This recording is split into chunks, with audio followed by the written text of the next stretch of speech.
Alright guys, well, I've got a bunch of projects coming up in the next few days that are, well, next few weeks that are going to require my welder. But my gas is pretty much out, so I need to whip into town and grab a new, hopefully they have it, bottle of carbon dioxide.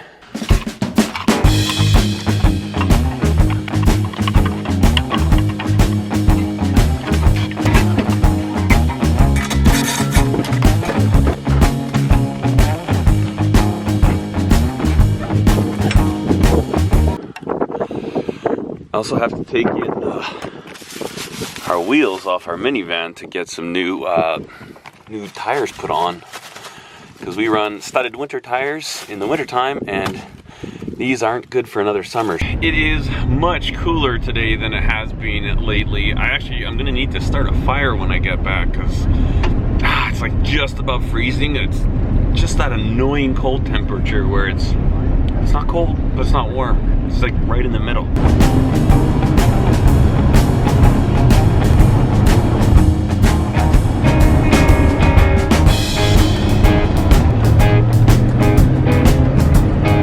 Snap-on truck. So the welder that I got, I inherited it, and apparently the gas bottle that was on it isn't from the store that I just went to. It's from a different store in town, and he says they should be able to hook me up, so that would be great. That's the one bummer living in a small town, is sometimes it's hard to get industrial supplies. You have to go to the city. I hate going to the city if I don't have to. Actually, I pretty much hate going to the city all the time. That's why I live out of town.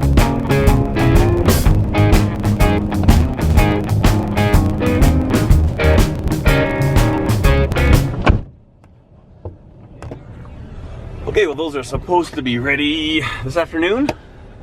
I was gonna put them on right away, but seeing as we're going to Fernie this weekend, you never know what the roads are like in mountain. I'm just gonna leave them for now, and then swap those out next week. Good morning. What can I get for you? Hi, could I get an extra large black coffee? Could I also get a large Earl Grey with just one tea bag in? Thank you. You're welcome.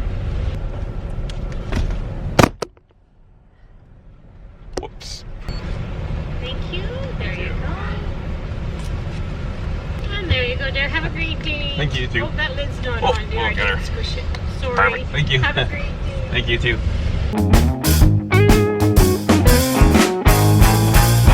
Last week, some of you noticed on the Monday's knife that I was sharpening it with a Wicked Edge knife sharpening system, and indeed I did get one of these. I got it last Monday. I only had a little bit of time to set it up. I haven't really gotten into it yet, but today I'm going to build a better mount for it and kind of get it maybe somewhat permanent. This might not be my final configuration, I'm not sure, but I'm going to kind of get it set up, play with it a little more, sharpen some knives, and see what this thing is all about. Also, I will be doing a comprehensive review on the product. This is not that.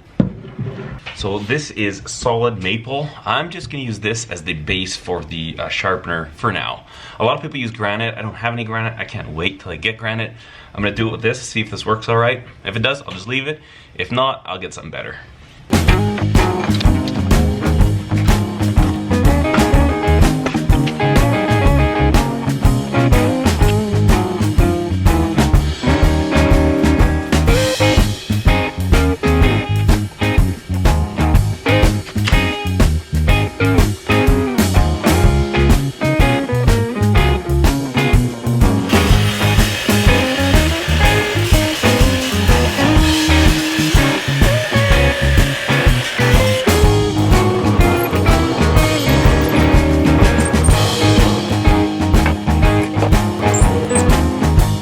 So we've countersunk the back of this thing, this block, and if we laid it all out correctly, this sharpener should just bolt right up.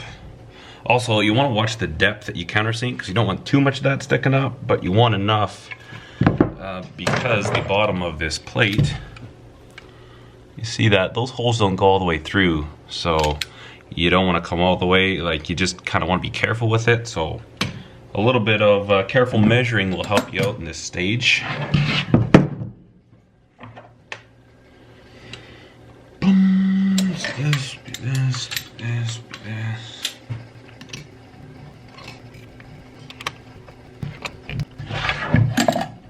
And voila. There we go. So I've got this Wusthof kitchen knife. This edge is horrible. It's all wavy from all my... I probably started sharpening these when I was just learning how to sharpen knives, and I've done some serious damage to it. So I'm actually going to hit it with a file quick, try and straighten out the edge, because it's actually got a bunch of waves in it. And then we're gonna see what it does when we sharpen it. Obviously be very careful when you're doing stuff like this.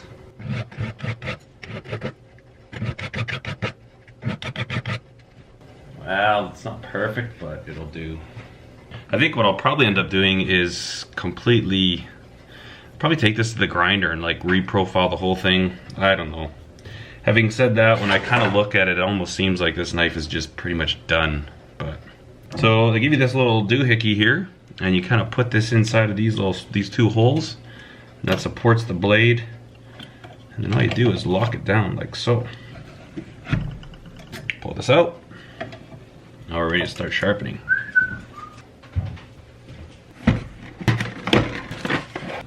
We're going to start out with some 200 grit. Go right to the beginning.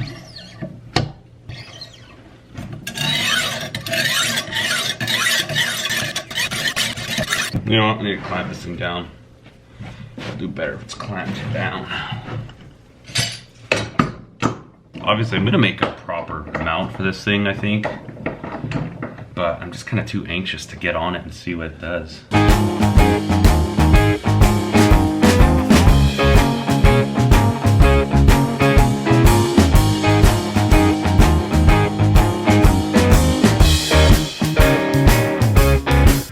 Polished it yet. They've got like the leather strops you can polish it with. This is just with the 1600 grit ceramic.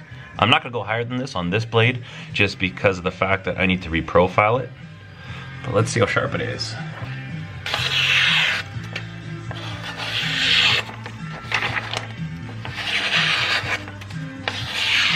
That is what I call a sharp knife.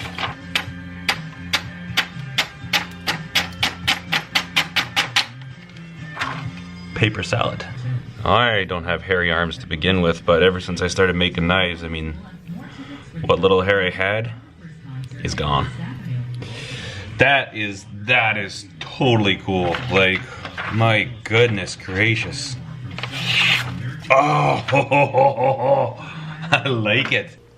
So here are all the graduations of which angle you want your bevel to be, and you simply loosen off this screw here on each side. Slide the arms in and out, and then you see there's little detents in there, so you don't actually have to worry. You just kind of line it up with the inside edge with this side here, and center in a little detent, and it'll kind of find where it's supposed to be. And you do that to both sides. That's how you set your angle, and then really it takes all of the guesswork, all of the skill. It's true, but it takes all of the skill out of sharpening a knife. But honestly, I don't care if it takes all the skill out. That's awesome.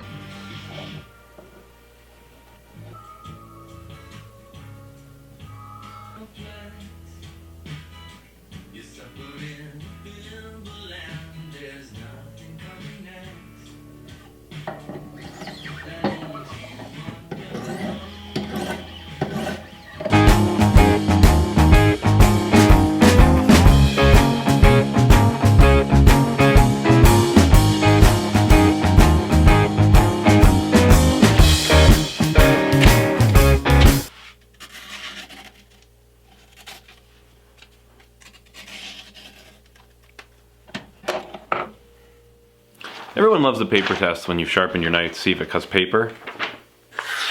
Just like that. That's nice. But what about parchment paper? Something a little thinner. So how do you tell that a knife maker has been sharpening knives? That's how. Alright, so I'm just heading into town, and unfortunately I forgot my camera. I just forgot it, so I'm just on my phone right now, but I've got to go pick up some beef jerky from a secret supplier, and then pick up the tires because they're ready, and then I got to drop my little girly off at dance.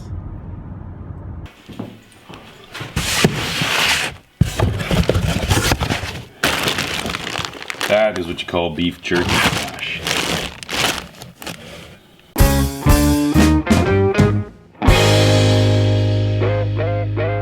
Alright, well I was up at, what was it, 5:30 this morning. Yeah, I know. Right, well I was up at 5:30 this morning editing Tool Time Tuesday, and I'm feeling dog tired, so I'm gonna call it a wrap there. Thanks for joining, guys. We'll see you tomorrow. Cheers.